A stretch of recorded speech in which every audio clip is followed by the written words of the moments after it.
Welcome to the Tudor Dixon Podcast. I'm Tudor Dixon, and I'm excited that you're joining me today. I have a special guest with me, and so you know a little bit of background on me. I know a lot of you feel like you have seen me a lot, but maybe you don't know a whole lot about me personally. And I'm sort of one of those people that talks to anyone, no matter where I am. And people can find that somewhat annoying or just odd. One day, you probably hear us talk about Sarah a lot because Sarah helps out with the podcast and she's looking at me right now. I can see, like, what are you about to say?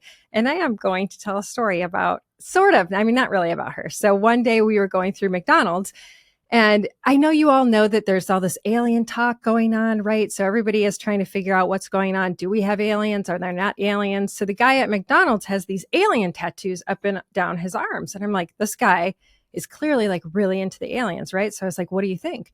Are the aliens real?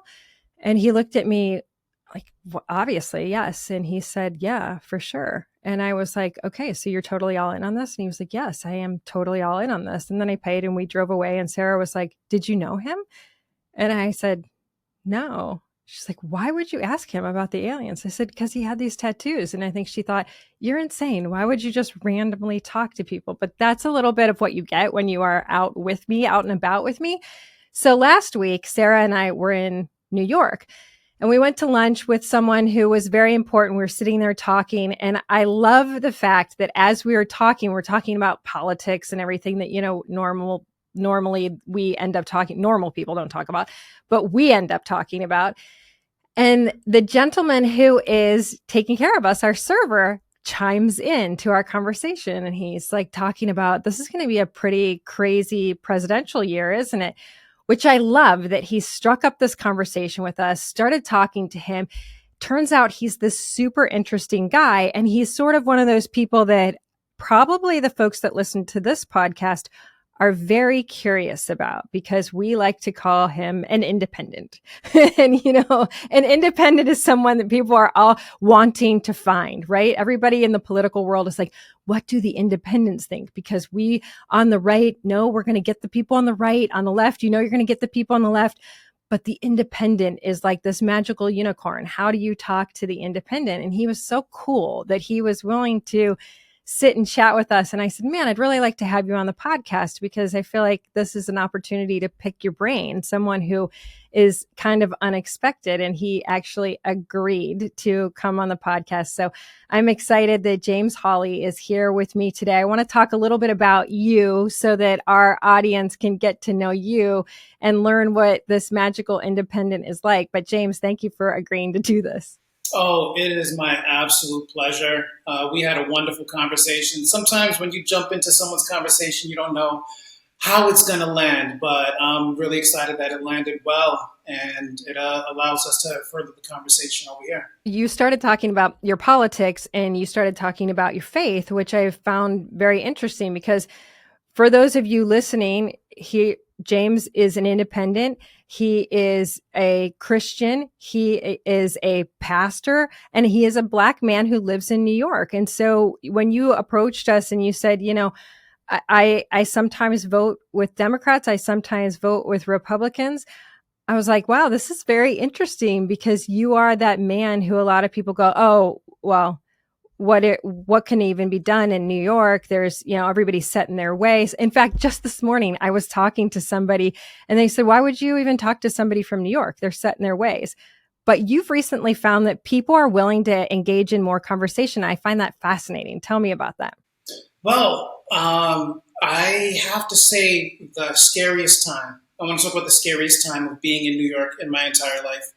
For anyone who's aware of gangs, there are Bloods and then there are Crips that are out there, and they wear red and blue.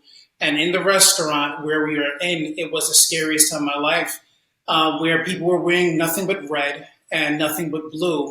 Mm-hmm. And I really felt like my life was in danger. And it wasn't Bloods or Crips, it was Democrats and Republicans. That's so scary.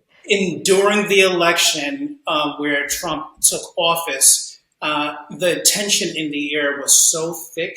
It was so real.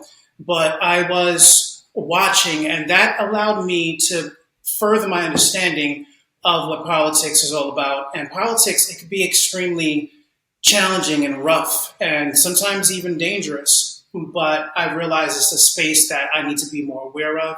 And it's also a space that I need to have more dialogue with. You said something to me, and I think that it's one of those things where if you hear it often enough, you feel like you need to talk about it or address it. And just the week before the week before I met you, I was at a girlfriend's house, and she said, "You know what I hate about Republicans is you think you own me because I'm a Christian." And it was really one of those moments where I was like, ouch, that is true to a certain extent. Yeah, we think that the Christians are conservatives and therefore they are Republicans. And she was like, that's not how I feel. I vote for the person. I don't vote for the party. And I don't see myself in either of the parties. And when we were talking, you said, I was really offended when Joe Biden came out and made that comment about not being Black if you don't vote for me.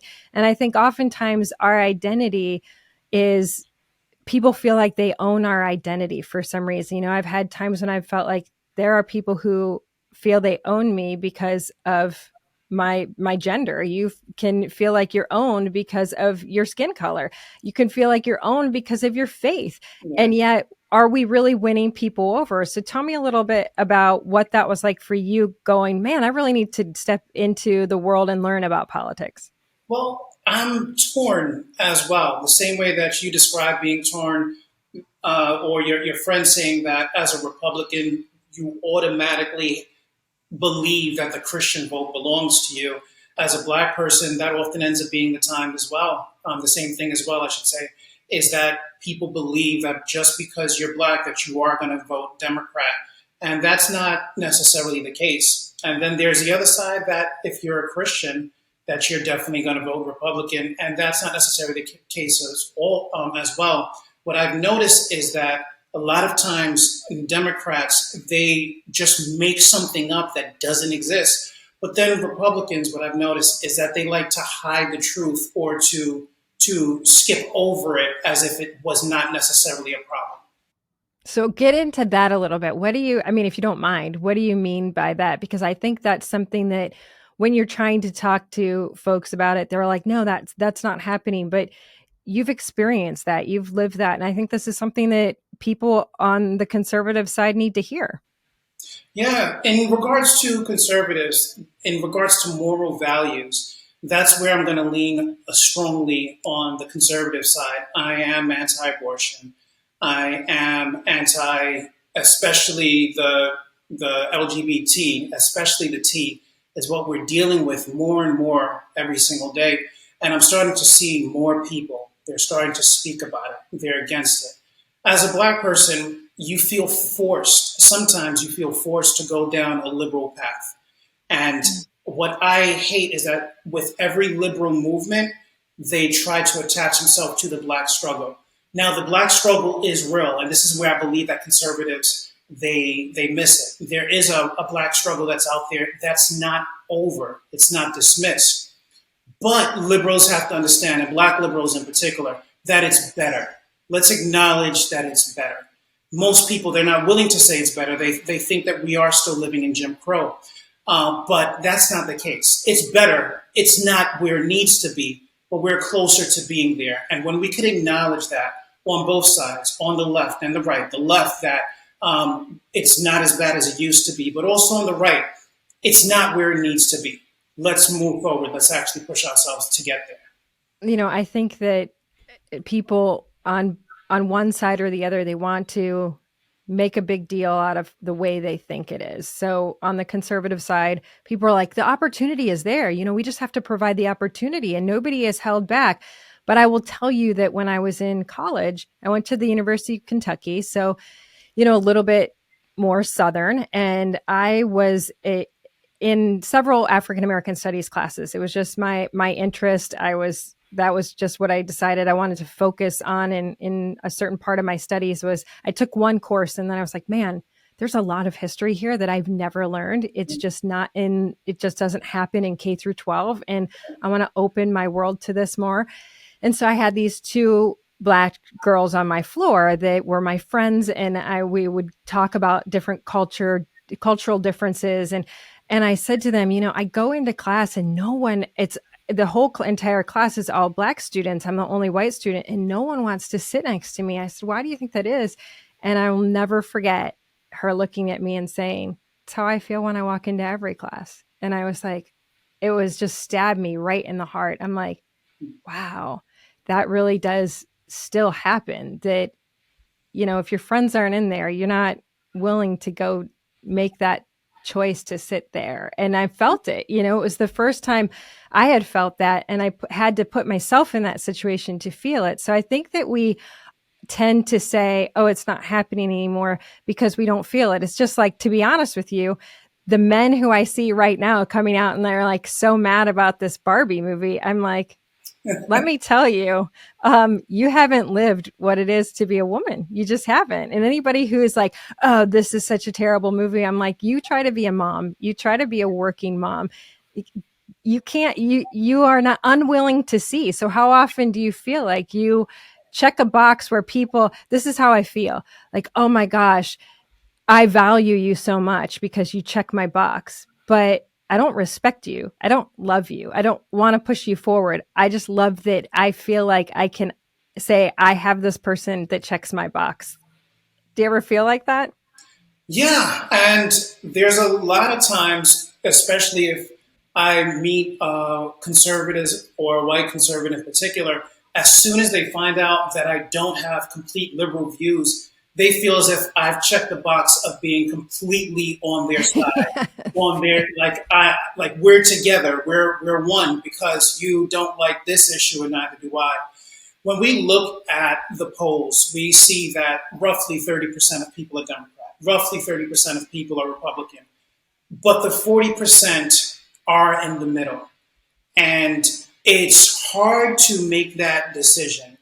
It's hard to make that choice when, because I'm a Black person, now I have to completely ride with anyone that says anything that's pro-Black. But you mentioned something interesting, that you went into an African American studies class or a couple of classes and you learned a lot. Then I see the issue in Florida where that's trying to be removed out of the curriculum.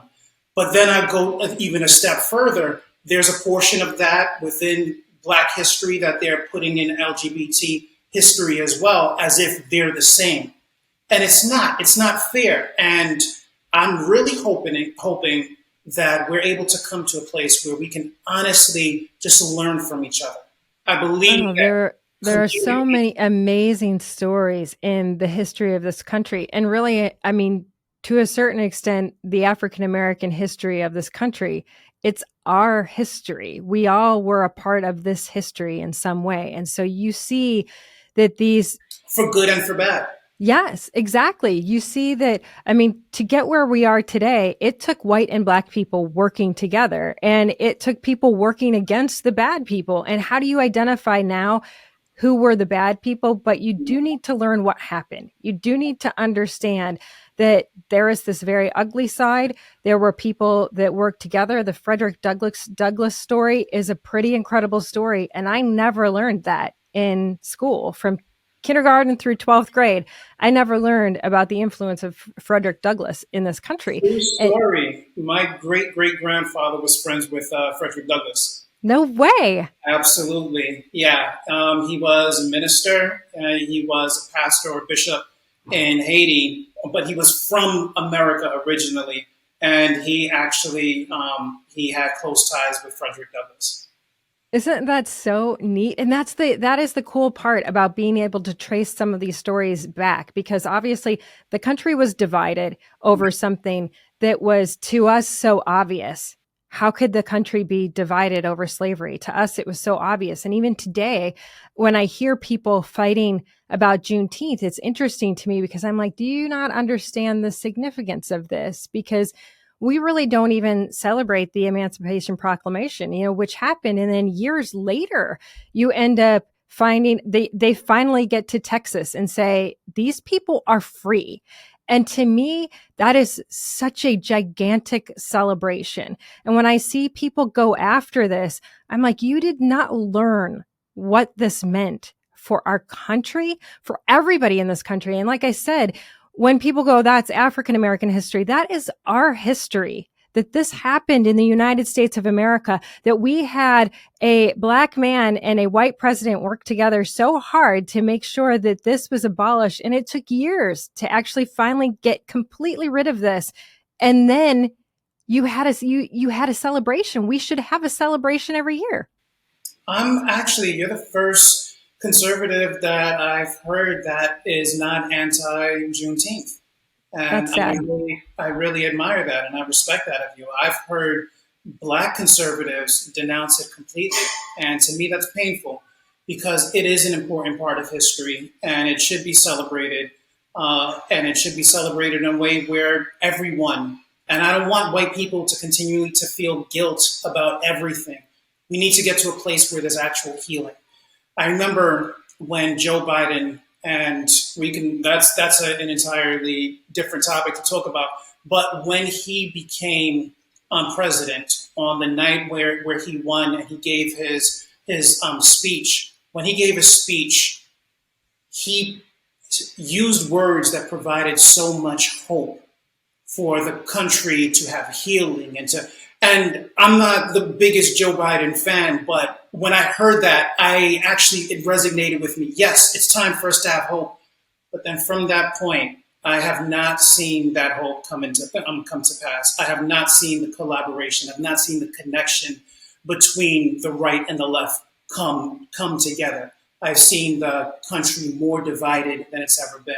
I think that is because, you can correct me if you think I'm wrong, but the more I see that influencers on both sides become a part of social media and they have bigger voices than oftentimes politicians, they kind of drive the political narrative because you have people that are like, I'm not celebrating this fake holiday Juneteenth. And you say to yourself, are you kidding me? Do you not understand history? And then you're the person that's out there purporting that you understand history, saying that you totally get it, but then you say this, which seems as though you don't understand history at all. And then on the other side, you have the folks that exactly what you were saying. They come out and they say, look, queer has everything to do with African American history, and we need to teach queerness with African American history. And there's a group of people that are like, well, please don't take away from what we've done in our lives and what we've suffered through in this country and take away from the true history of it all.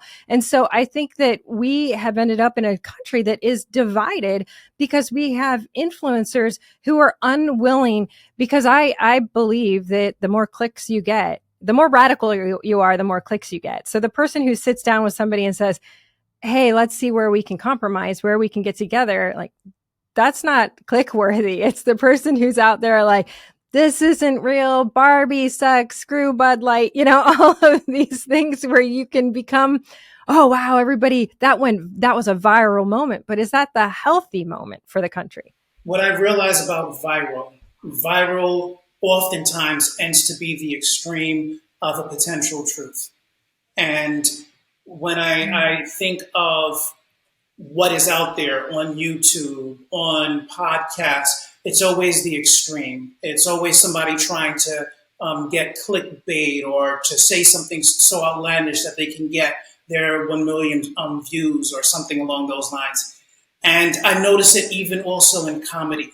Comedy, I believe it does two different things. It takes the sacred thing. When you make fun of the sacred, you make it normal. You make it average. You make it beneath average.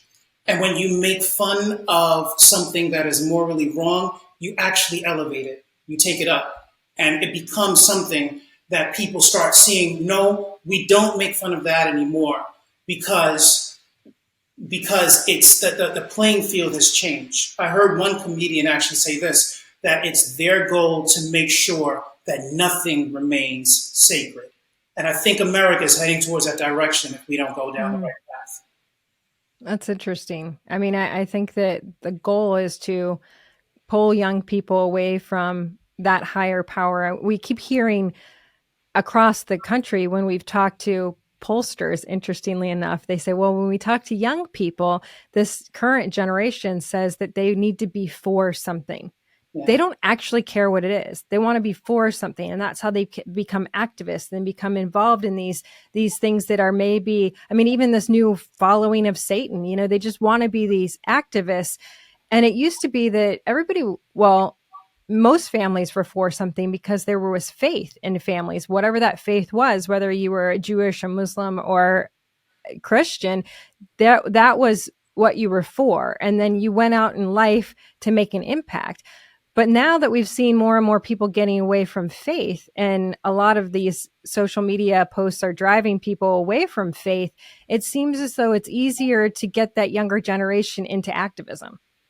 Yeah, and this is one of the reasons why starting to get the 18 to 25 vote is going to be very important for both sides. It's going to be important for the Republicans and also for the Democrats to try to get that vote, because those are people, 18 to 25-year-olds, they're looking for purpose. They're looking to be able to make their stamp in this world. And now, is it the stamp that they're going to make, is it going to further the decline that we've gone in different ways? Or is it going to be something that takes us up to another level? And I'm really hoping that whoever is running for this next election is able to do that, is able to make the 25-year-old seem like their voice actually counts again.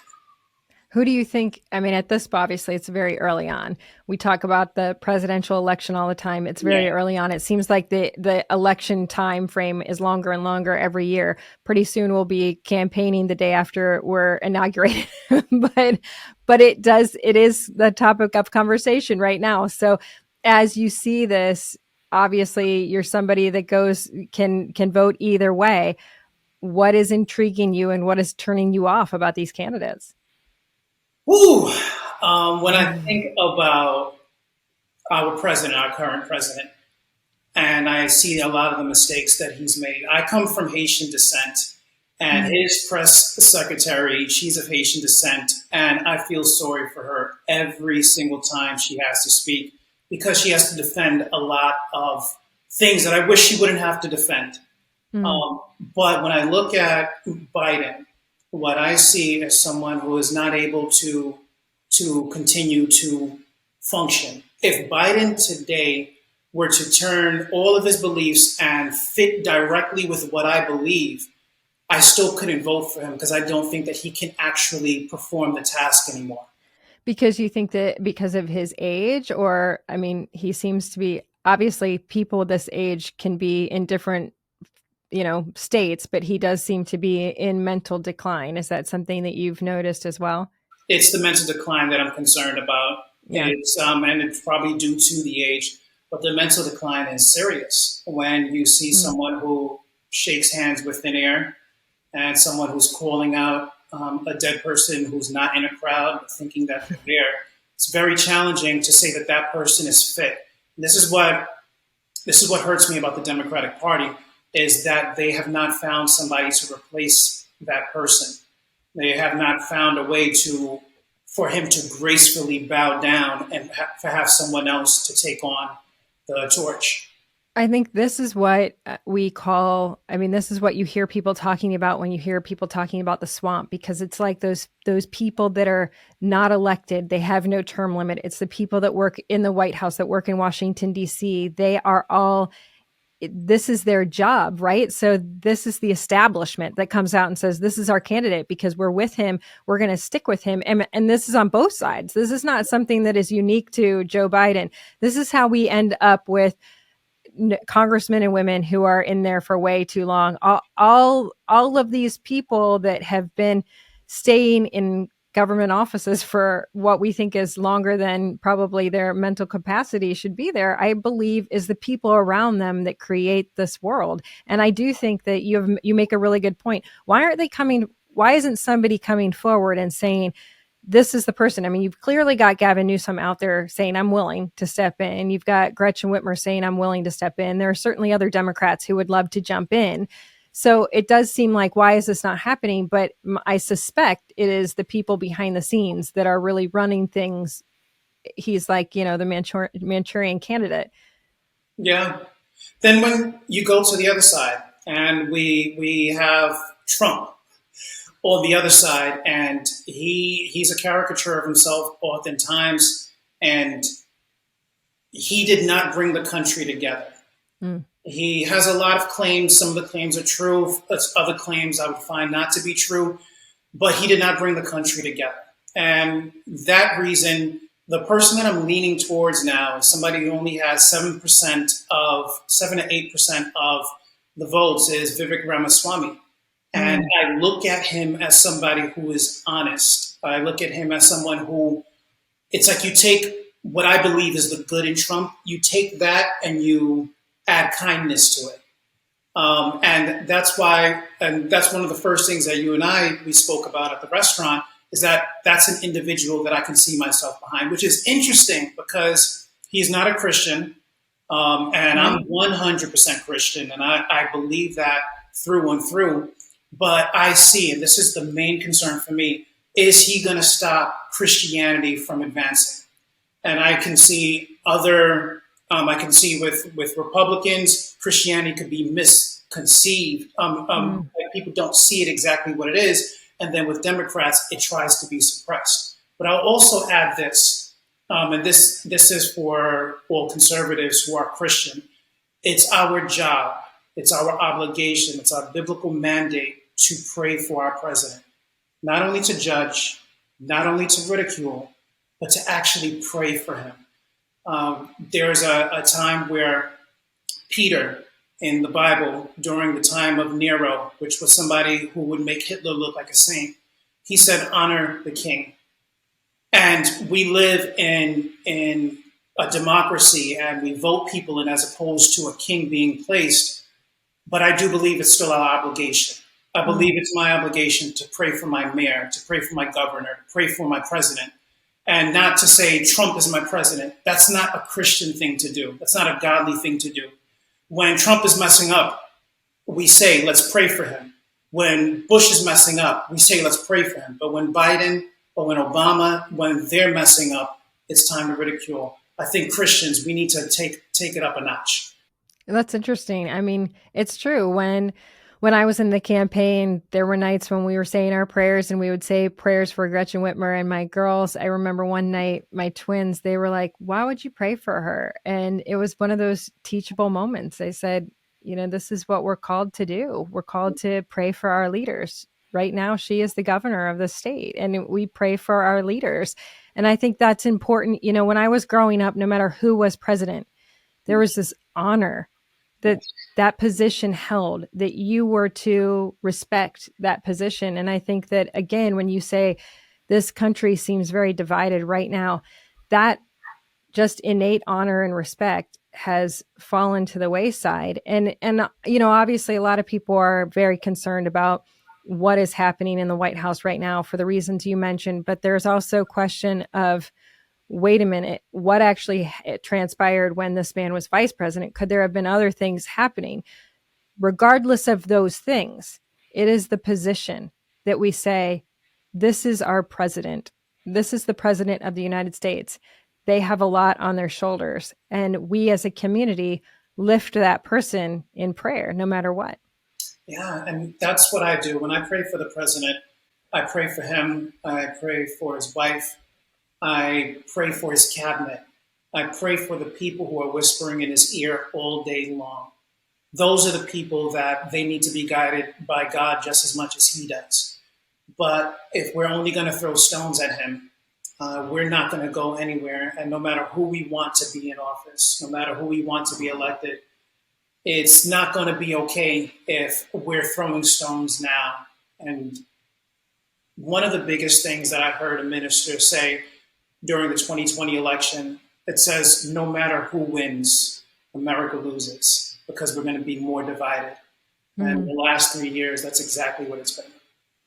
It'll be interesting, though, to see, because you are talking about Vivek. Other people have been talking about Vivek in a different way. He is I think what you said struck me, because you said he just comes off very honest. And I think that you say that because politicians are so guarded, and he has not been guarded. He has been very open with, like, this is what I've seen. This is, as an Indian American, this is what I've seen. As a businessman, this is what I've seen. And when people try to crush what he said, he's also incredibly intelligent. So he comes back and he says, well, this is where I'm coming from, just so you know. Whereas most politicians shut down, they have talking points, they're very robotic about things because you have to be careful. You're always careful of who not to offend. And yet somehow he has come out into this, and folks like yourself are like, I like this guy. I actually like the idea of someone who's not trying to play me in some way. Yeah, no, and I, like you said, he comes across very honest. He looks like he's responsible financially. Looks like he could be trusted. There are some question marks that I have about him, but it's still early in the campaign trail, and I think that things will find their way to exactly where they need to be. But if I'm left with Trump and Biden as the main candidates to go for, I completely think that I'm going to find someone that will get 1,000 votes or 5,000 votes at most, but somebody who lines up with my beliefs as well.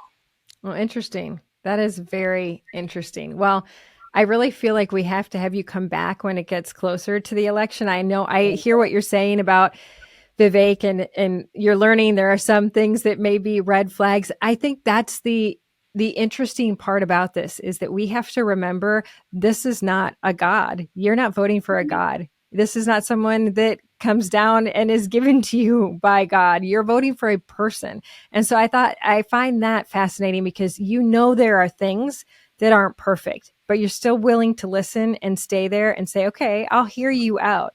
And that's where, as Americans, we need to start saying there is no perfect answer, because we are not perfect. We're fallen. And so there is not a perfect answer. We have to look for the best and then continue to live the way we are called to live as Christians. Or, if you're not a Christian, then you live the way you are called to by your faith. I mean, for us, it is the Lord that leads us, and the Lord is never going to be crowned as king here on the ground in the White House. That's not how that's going to work. Yeah, and I think that's a false expectation that we have, is that we're going to make America literally God's country, when countries have tried to do that before, and they do it with blood, with blood being shed. And that was never Jesus's way. It wasn't Jesus' way, so much to the point where he could have got himself out the cross, but he chose not to. He chose to stop Peter, who had a sword. And he also chose to choose not to call 10,000 angels to come and rescue him, but he went through it. I think that America will be in great hands when Christians start to sincerely pray, not for a Republican Party to be the dominant party, but when Christians sincerely pray that God be inside of every single office that is out there. I'm so glad that I met you. I mean, this has been fascinating. It's so nice to hear from you. And I think it's really nice for people to hear this perspective that is not, you're not, I'm this, I'm that. It's been a great conversation. James Hawley, thank you so much for coming on the podcast today. Thank you very much. It's my absolute pleasure. If I could just say one last thing. Yeah. Republicans, Democrats, liberals, conservatives, let's have conversations together, and let's not beat each other up, but rather let's try to lift each other up. And hopefully we can learn something from each other, because there's a lot of things that Democrats have to teach Republicans, and there's a lot of things Republicans have to teach Democrats as well. I could not agree more. Thank you so much. And thank you all for joining us on the Tudor Dixon Podcast. As always, for this episode and others, you go to TudorDixonPodcast.com. You can subscribe right there, or check out the iHeartRadio app, Apple Podcasts, or wherever you get your podcasts, and join us the next time on the Tudor Dixon Podcast. Have a blessed day.